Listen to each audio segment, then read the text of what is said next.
Alright, so welcome back everybody. So for this video, I'm going to show you guys how to play the Search for Lost Species. Now because this is an app-driven game, there's going to be some aspects that are going to be difficult to explain, and I may not be able to explain every single little detail about this game because it is app-driven, but I'll do the best I can. So in this game, it's a deduction game. So you want to deduce where the lost species of animal is on this island, okay? Now you'll do that by a number of ways. You're going to deduce where certain animals are. Each one of these hexes will either have one species of animal or they won't have any animals at all. And each area that does not have an animal at all could potentially have the species you're looking for. Now, it's every game, it's going to be a different animal potentially. So for this explanation, we have the Aru flying fox. So this is the animal we're looking for, okay? And there's a total of 5 areas on this island, 5 hexes, that are going to have no animals at all, okay? So that means that the fox is in one of those 5 locations. But you can't just simply pick a location that is empty immediately because of various things. You're going to need to know what animals are adjacent to the empty area as well. Because if you don't get them right, so let's say you find out that this is an empty area, and you're like, okay, I'm going to say that the fox is here. Well, you have to know what animal is here, here, or here, and you have to be able to deduce 2 adjacent areas that have animals nearby.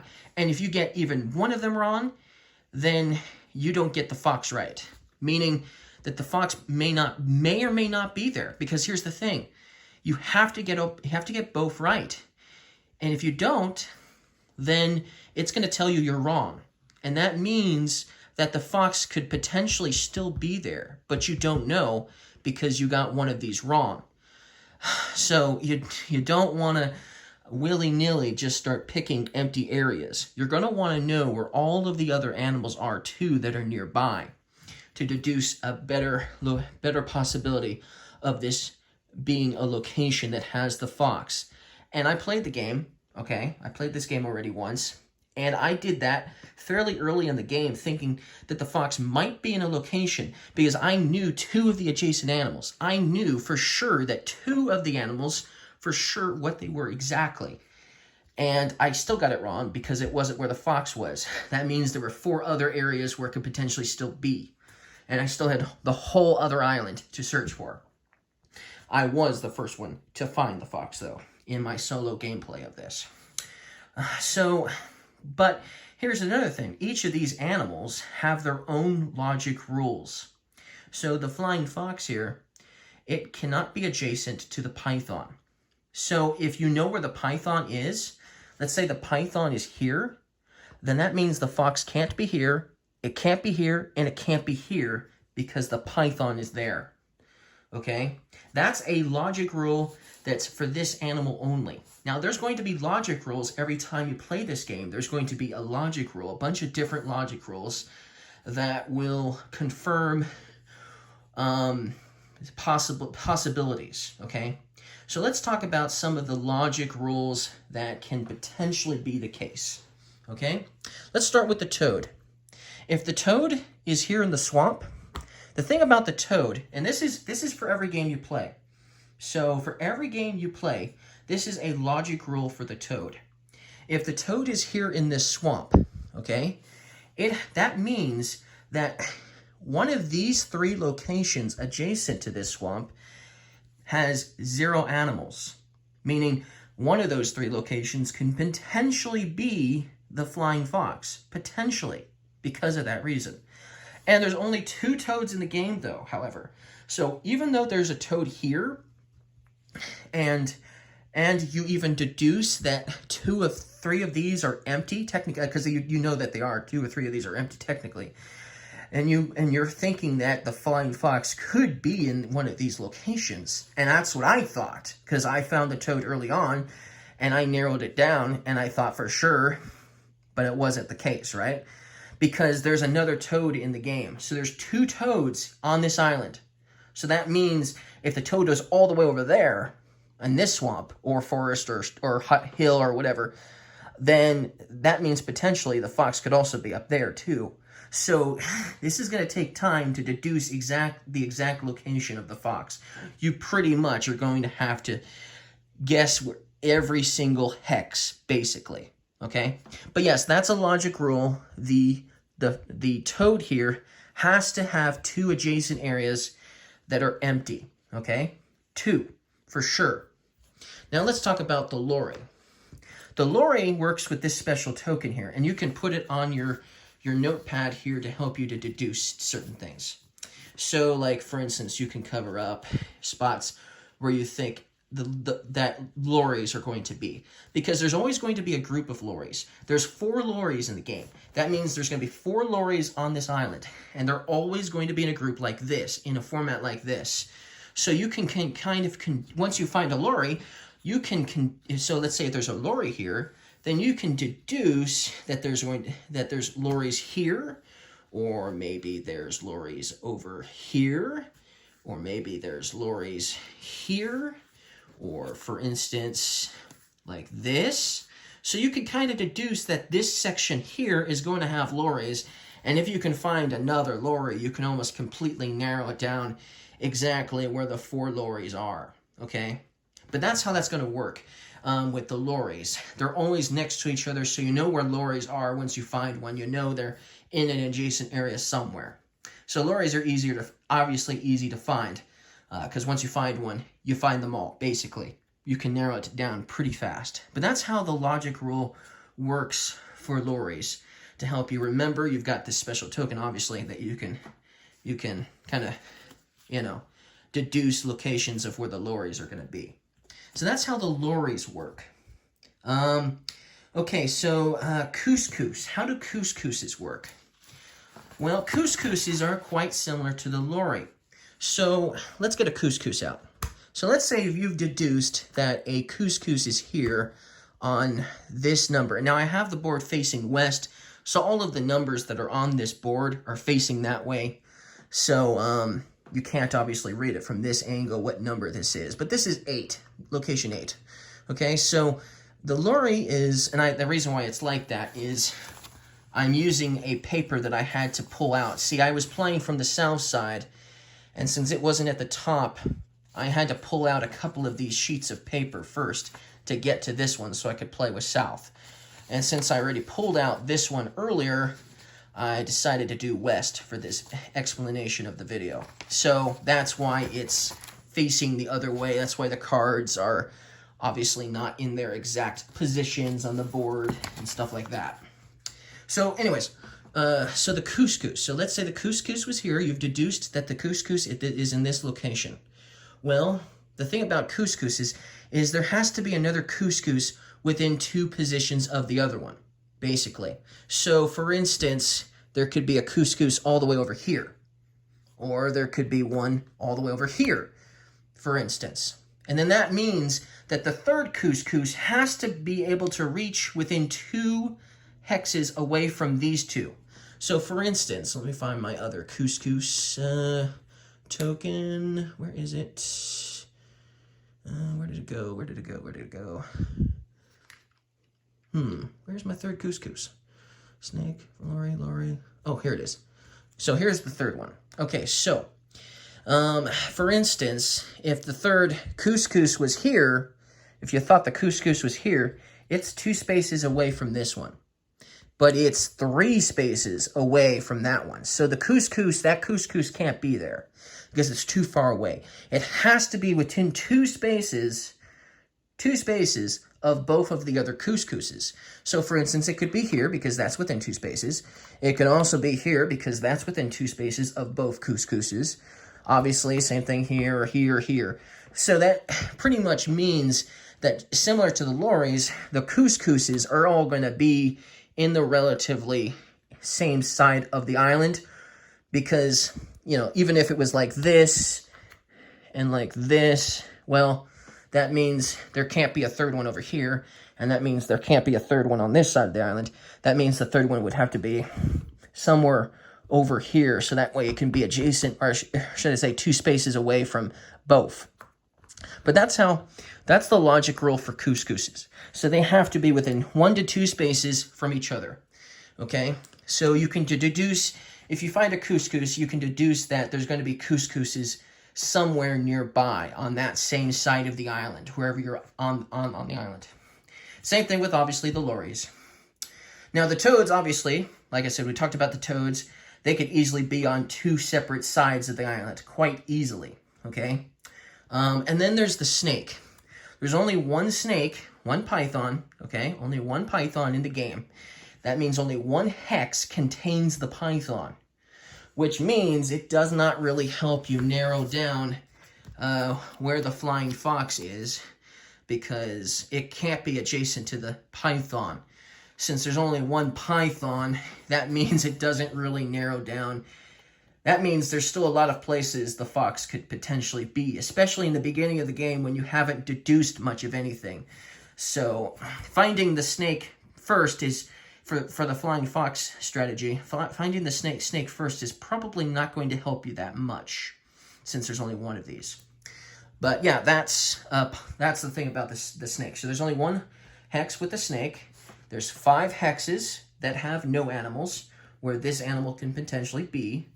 There's going to be, obviously, 3 hexes for the couscous, and there's going to be 4 hexes for the lories, and there's going to be 2 hexes that have the toads. So that's all of the hexes. So that's all the logic. That's pretty much most of the logic rules that are in every single game, that they're going to be the same.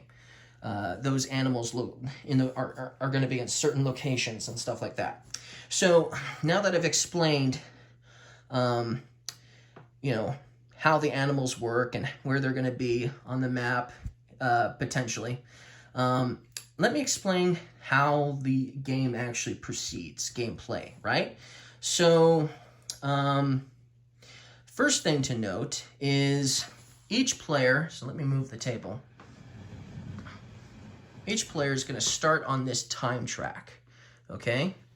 So we have 2 players here set up. This one's going to be the solo, for instance, because I had her earlier for the solo, and this could be potentially me. So whoever's furthest back on the time track is going to go first in the start of the game. So since yellow is furthest back on this time track, and the time track is going clockwise, okay, that means this one's always going to go first. Now, the interesting thing is whoever is furthest back on the time track is going to go next.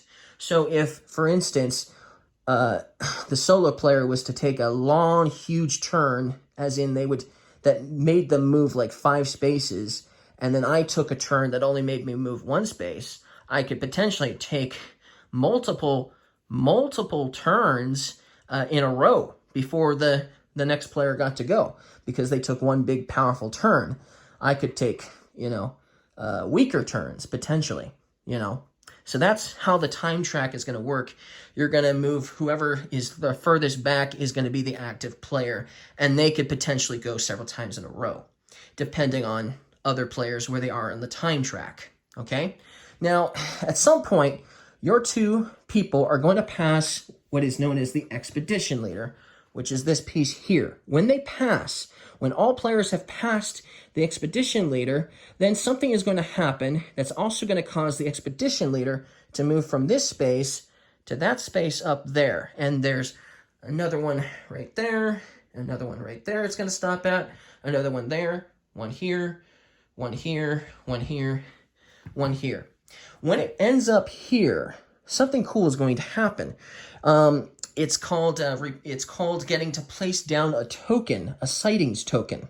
So what you're going to do is every person has 10 of these sighting tokens, these yellow ones, the ones I use to explain how the animals work in the game, okay? So everybody has 10 of these, okay? 10. And the first time they do this, the first sighting token they're going to do is going to allow them to draw the 1. There's a boat here that has several different numbers on it inside of the boat. So you're going to look for the 1 that's in here with the same shape, which is going to be the diamond. And here's the 1. So there's the 1, okay? They're going to take this 1, and then they're going to take a sightings token of their choice. Now, they're not supposed to reveal what animal they're trying to look for, because that's what you're trying to do. You're trying to deduce if an animal is at a certain location. Maybe you've taken some turns and you've deduced a possibility that a potential animal is at a certain location. So let's say that I thought the toad was at, let me find the toad. Let's see, toad, Lori, couscous. There's the toad. So let's say I deduced that the toad was at the 8 location, okay? And I put it there. Now, I'm not going to put it face up, because when you're playing multiplayer, you're not supposed to reveal that to your opponents, what animal you think you're sighting, okay? So you don't want them to know that. That's why we have these boards here to cover up your notepads and stuff like that. So that's what you're gonna do. You're gonna do that, and then you'll place out the number 1 there. Now, you don't get to know what that animal is for sure, or should I say, you don't get to know whether you're right or wrong until the expedition leader reaches the spot that has the same number of this location, which is actually all the way over here, that corner piece. So it's going to be a while before you'll be notified what this is. I mean, whether you're right or wrong, I mean. So you won't get to know right away when you place it down, but you'll find out eventually when the expedition reaches there and everyone has passed the expedition leader. That means that these locations that have this icon, so let's see if I can zoom in, or maybe I can just zoom in. So over here, right? We won't zoom in all the way over to that one. We'll zoom into this one. So you see this is the icon, the binoculars. That's the same first one. That's the same one that was all the way over here, okay? It's the same icon, but it's got different numbers, obviously, on it. So every time you come up to one of these, you're going to take the number that's here, so this is a 3, and you're going to put it on top of one of the animals, potentially, that you're trying to sight. And as you get a higher number, you'll be able to do more than 1 sighting. You can do 2 sightings when you can do more than 1. So, but yeah, that's something you can do. So the second time it shows up, so let me zoom back out. So the second time, zoom back in a bit. All right. Sorry. Okay. So you'll be able to do it here, all the way up there. When the expedition reaches there, you'll be able to do it there in that corner, there. You'll be able to do it here, and you'll be able to do it at this one here that you can't see, that's just out of the corner of your eye on the screen. So you'll be able to do it several times during the course of the game. You'll be able to take these sighting tokens and place them down. And then when you come across the number for each one is when you're going to reveal whether you're going to find out whether you were right or were you wrong. Now, if you're right, there's some benefits. So let me show you. So if you get it right, then you're going to circle the number of your confirmed sighting. So you're going to circle, you're going to go on this little pad here, paper here. And so if I was right that there was a toad at 8, I would circle this. Of course, I'm not supposed to tell anybody I was right, or wrong for that matter, okay? They're not supposed to know that. That's supposed to be secret information that I was right or wrong. So, but I'll get to circle that, all right? Which is cool. So if you're the first player to be correct on that, then you get to circle it, which is pretty cool.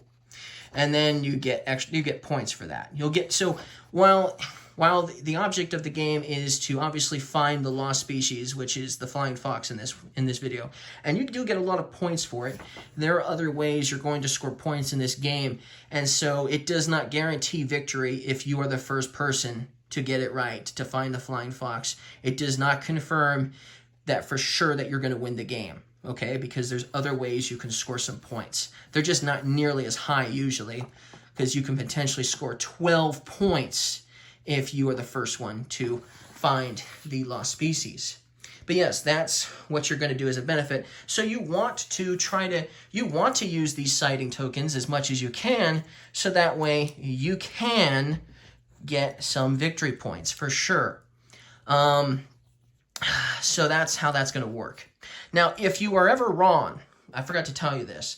So when you are taking a particular action, we'll get to how the actions are, what they are, and what they do in a moment. But if you take a particular action that lets you search for the lost species and you get it wrong, then you have to move your figure up the time track one additional space. So that's a penalty if you get it wrong. So you don't want to get it wrong because it's a penalty. It's going to wreck things for you, for sure.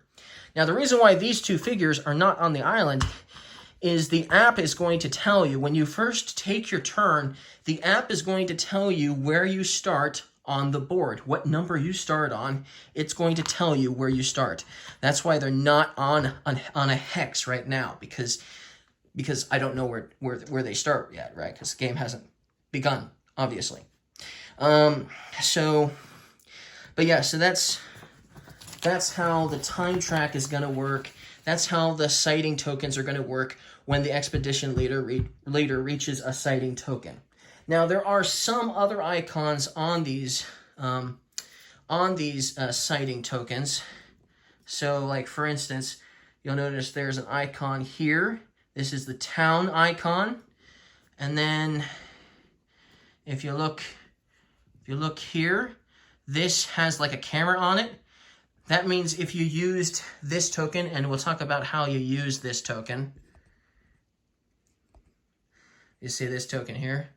So if you use this token, you won't be using it for quite some time until you can get it back when the expedition leader moves on from this location to this location. You won't be getting it back. And since we start on this side of the board, it's going to take a few turns before the expedition leader is here. So you won't be getting this back right away, but that doesn't mean you shouldn't use this right away, or and we'll talk about what this actually does in a moment. So, but yeah, there's going to be times when you use these particular tokens, but you're going to get them back as the time track moves. You'll get them back. Okay, so, all right, so we explained the time track and how that was going to work, and we explained how these sighting tokens work. There is one other thing I didn't explain. So there is a conference that happens twice in this game, and it's going to be different each time you play the game. The conference is going to give you different information based on the game you're playing, but it's going to give you helpful information. And so when the expedition leader, which is obviously the big this guy, when he goes from here to here, that's one of the times you're going to get to look at the information from this location. And it's knowledge that's available for everybody. So everyone's going to get this extra knowledge of something about animals. It could be about just about anything. You know, like for me, for my game, one of the information I got was the python is not in a straight line past the lorry or something like that. So it was like saying if the lorries are up here, for instance, let's say there was a lorry here, then that means there can't be a python in these locations because it can't be a certain destination, you know, northeast or whatever it is, and a straight line going a certain way. For instance, that was just a possibility. Okay, there's lots of different possibilities, I am sure. But yeah, it's going to give you information to help you deduce where animals are going to be or where animals won't be. So that's further going to help you out. Now, as you start deducing where animals are going to be and where animals are not going to be. You're going to have this information here, and you can cross off things as you go along, as you confirm things. Like once you figure out for sure there's a toad at 8, you're obviously going to circle the toad so that way you know that there's a toad at 8. And because you know the areas, and let's say you knew that there was an animal at, like, for instance, this location here, and it wasn't the toad, but it was another animal, like maybe the couscous or something, then you could deduce that since there's a toad here and there's a couscous here, that means these 2 areas have to have no animals. So then you could circle these because you've deduced that that has to be the case. And then you can cross off all of the other animals because you know there can't be any other animals there. But then you'll be like, is the flying fox at one of these locations? Maybe, maybe not. But you just don't know. But yeah, I mean, so you're going to be deducing stuff as you go along, crossing things out. And so let's talk, before we talk about the actions of the game, because remember, this is an app-driven game. So all of the actions are going to be on the app. So I need to bring the app up now. So when you play the game, it's going to give you a difficulty level. Now, when you play this game, you can decide to just play with one device and then pass and play based on whose turn it is. But there is a disadvantage to doing that. A couple of disadvantages. One disadvantage is difficulty level. Now, this is a game that, if you know, in most games, if you're an experienced player in a game, then that means you have an advantage over other players, right? In this game, it actually puts everyone on an even level playing field. So let's say if I was a genius at this game, I could say I'm a genius and put down, I could click on this and say 0 facts, okay? But then if I'm playing with 3 new people that have never played the game before, they could all start on the beginner section and they could get 8 facts. Now, what are these facts? Well, these facts are things that are going to show up. So let's just say we're all beginners, because I've only played this once. So let's just say we're all beginners. But yes, if you have your own device and you download the app, the Search for Lost Species app, and then it's going to give you a code. So for each game, it's going to give you a code, okay? And then for everyone who's playing with you, you'll tell them what the code is, so they can input the code on their app, so they can play the exact same game with you on their own devices, whether it be a phone that they're using or iPad or whatever have you. But this way, everyone can have their own device and use it accordingly to do stuff. But yeah, here's the code, for instance, for this explanation. So everyone else would type that in so they got the same thing. So that's a potential code, obviously. And then if everyone had their own device, then since I have my own device, I could choose Genius if I wanted to, and maybe somebody's experienced, so maybe they would choose 4 facts, experienced, and maybe there's 2 beginners, so they would choose the 8 facts. You could do it that way and put everyone sort of on an even playing field, which is kind of cool. I like that idea. But that's why you would want that's why I would recommend everyone having their own app for this game. So, but yeah, let's click, or should I say, let's drag this down to beginner. So, what are 8 facts? Well, let's click continue. Okay, so then it says starting information. On your note sheet, cross off the animals shown here. At the 1 location on the board, there's no couscous. At the 2 location, there's no python. At the 4 location, there's no lorry. So you can kind of narrow down at the beginning of the game that there's going to be no animals at some of these locations. It doesn't tell you where any animal is. It just tells you certain numbers. There's no particular animal at certain numbers, so that you can deduce. It'll help you deduce much easier, much faster, if you have more facts than others. So that's why it puts everyone on a playing field, because if I was a genius and I picked at 0, and everyone else picked beginner, they'd have all this information that I wouldn't have yet. And so they would have the chance to win the game. Of course, I could still potentially win the game too, but it would definitely make it more challenging for me to win if I picked genius and they picked beginner. but yeah, that's an idea. So, and obviously every game is going to be different. So these notes are not going to be the same for every game. It's going to be different. That couscous might not be at 1 this game, but it might be it's going to say a completely different thing most likely every time you play. So, you know, that's how that information is going to work. And then you get this research and conferences. So you'll notice here on the notepad there's some stuff you can write down.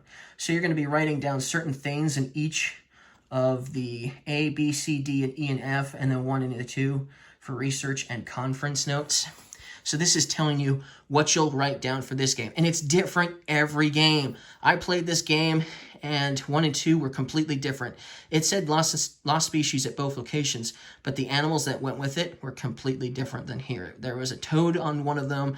Actually, the toad was this one, and I forget what this one was, but they were different. And these are the research information that we're going to get on the lost species and these animals at the locations indicated by this icon. So that's what we know is coming. So we have an idea of some information we're going to get on stuff like this ahead of time. We know it's going to come. So we write that down to remind ourselves that it's coming, that information on something that could help us out. But then we have this information here that we can possibly look up in the game and learn about. So the first thing I did was I clicked on Toad because I had Toad in my game too, Toad on its own. And it told me that the Toad had to be adjacent to exactly 2 empty locations, so 0 animals. It had to be adjacent to 2 exactly. I mean, that's the actual rule of the game for the Toad, right? It has to be adjacent to 2 empty spaces, 2 exactly empty spaces, right? But it gave me information saying that the Toad also had to be adjacent to at least exactly 1 animal. So I knew that for sure there would be 2 empty spaces for sure, and at least 1 animal exactly, meaning there wouldn't be 2 exactly animals adjacent to the Toad, but only 1. So if there were 4 locations adjacent, there were 4 hexes adjacent to the Toad, then it wouldn't work out because there had to be exactly 2 and exactly 1. So exactly 2 empty, exactly 1. So it meant the Toad couldn't be in an area that it was adjacent to 4 hexes on the island. So I was able to deduce early on in the game that there's no way a Toad could be here or here or here because there's 4 hexes adjacent to that spot. And another thing about adjacency is there are these mountains, okay? And they act as walls. So for instance, this location and this location isn't adjacent at all because there's a mountain in between it. So if, for instance, there was a python here, the bat could still be here because it's not adjacent to this location. So these mountains will definitely, obviously, mess things up as far as deduction is concerned. But yeah, and then obviously you can't cross through a mountain, so you'd have to go around it when moving, okay? So information that you're going to get. Okay, so let's move on. So continue. All right. Then you select your scientist, and then I'm just going to do solo game, and then it tells you where the scientist for the solo player Teeny is going to go. And here we have the actions. Okay, so now we can finally talk about what actions you can take in this game. Well, each action is going to take time out of your busy schedule. Or should I say it's just going to take time. So for every number of time it takes, you're going to move your expedition leader up that time track. So that's how it's going to move up the time track, is going to be taking actions. And depending on what you did is the amount of numbers it's going to take. So obviously locate the lost species is expensive because it takes 5 of your time. If you take this turn first in the game, other players will be able to take their turns several times. So I wouldn't recommend choosing that first. But visiting a town, let's choose that one because visiting a town is only going to take 1 time. One of your busy, only 1. So you only move up 1. So what does visiting a town do? So in order to visit a town, you first have to have this token. So if you used it earlier and you haven't received it back, then you won't get it. Then it tells you you can take a town card and then choose one of the following research topics. So you can take a town card, meaning you can take one of these cards and put it into your hand. They do a variety of different things. We won't really go over what they do, but this one can reduce the time that it takes to take a particular action if you take a particular action on a hill. You can only use it one time. Once you've used it, it gets discarded. I mean, that's a possible card that you could get. Some of these cards will give you victory points based on certain animals that you found. Some are instant effects. Some you can use only once, but you can save them for later and use them later. Some you have to use immediately. So there's four different types of cards potentially. There's even one card is an always benefit. It's going to benefit you for the whole game, and you get to hold on to it, but it doesn't give you victory points at the end of the game. Then there's the ones that give you victory points, which you will hold on to.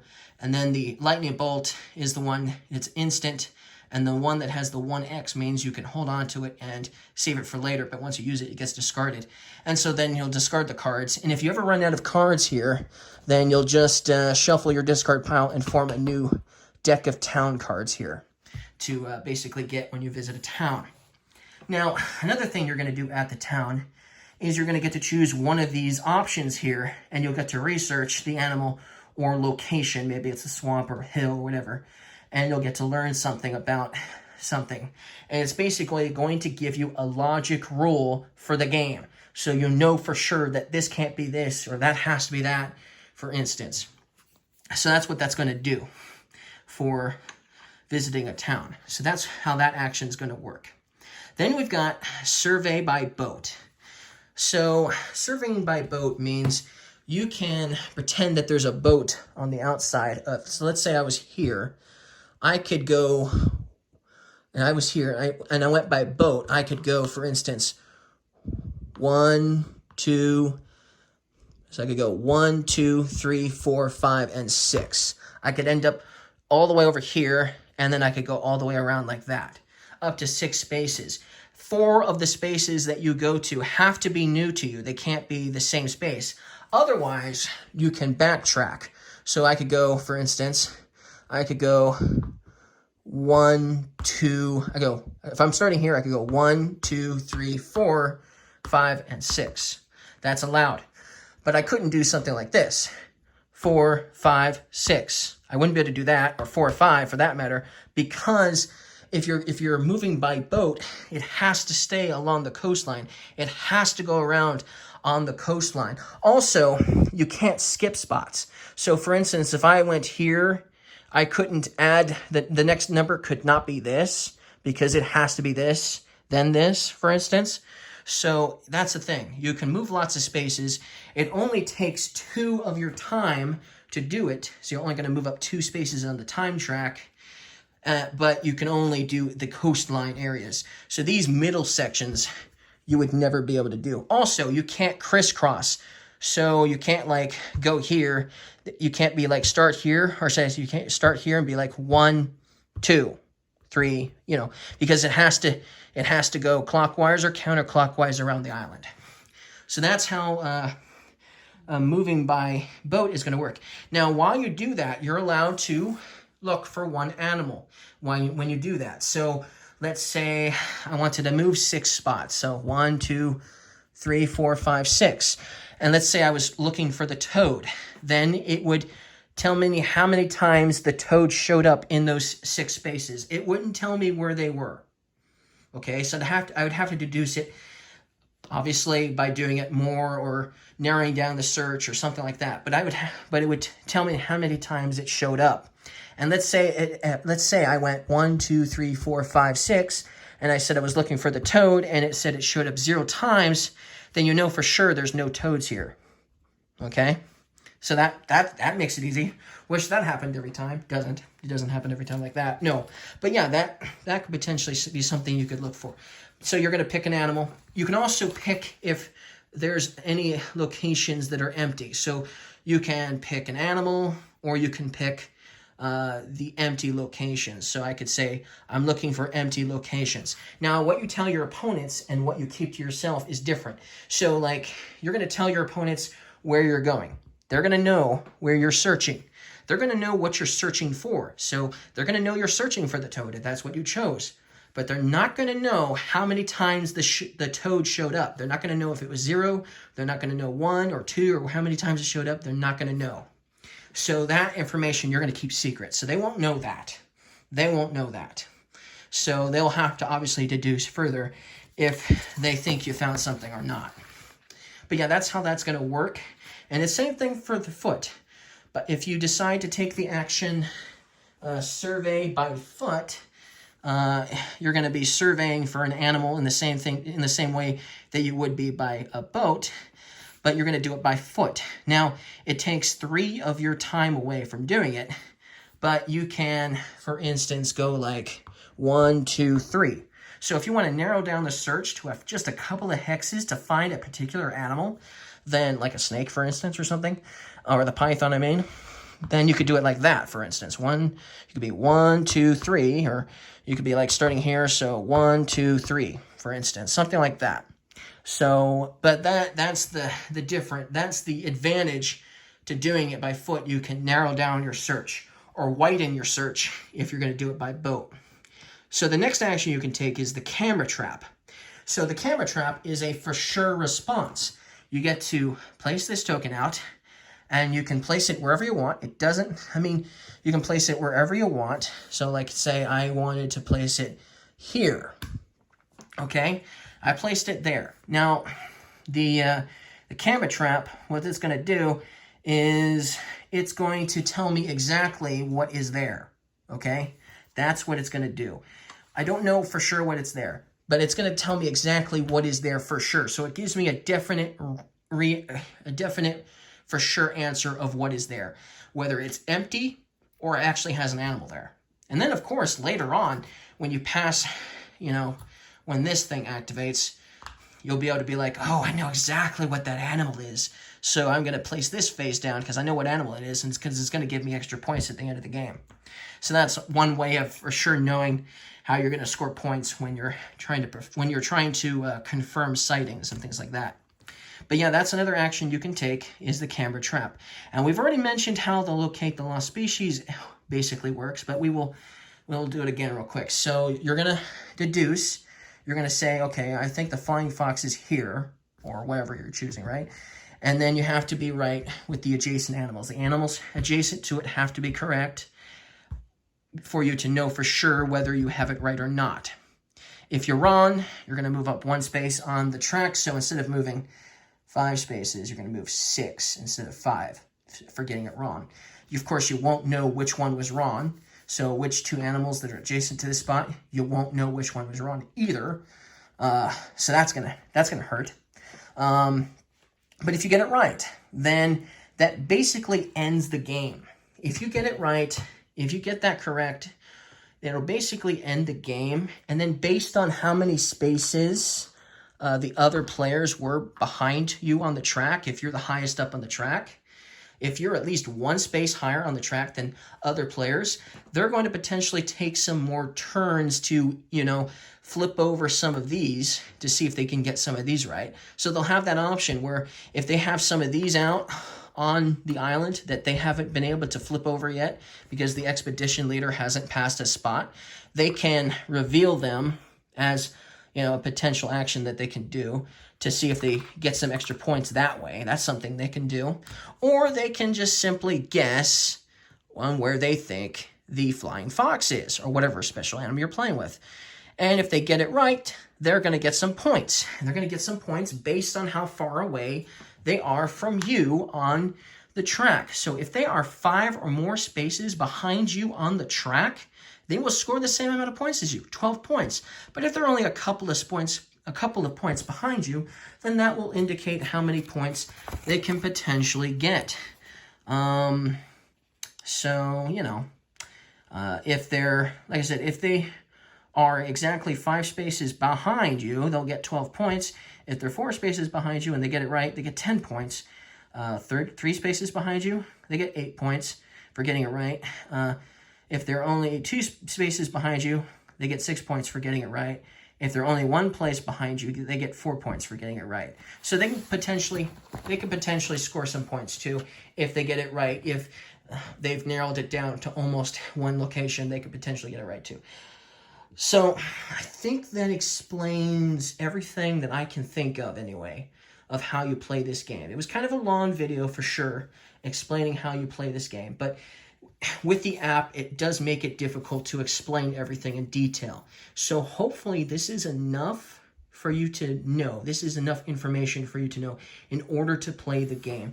Now, when you're playing the game, I'll mention this, you can write down actions, and when you take an action, it's actually going to tell you what you can write down if you're not sure how to write down what you've done, to keep track of everything you've done, okay? It's going to tell you, though. But you can also keep track of your opponent, so that's why these 3 columns are here. You can write down their names at these locations, and you can keep track of the actions they're doing to help you deduce, perhaps, what you should do next.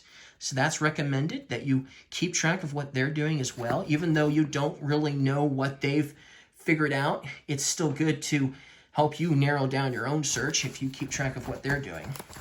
But yeah, that's you know, that's some extra information you might want to do. And then obviously we have a handy guide here that says logic rules. So it mentions briefly, obviously, the logic rules that I mentioned, you know, big time. And obviously it tells you how many animals, how many times these animals will show up. Obviously, truly empty spaces, 5. The lost species is in 1 spot, for instance. So in one of those 5, obviously. So basically, that's, I think, everything you need to know in order to play the game. I hope this helped you out. If you guys liked my how to play video, don't forget to leave me a like, and I'll see you guys again next time. Goodbye.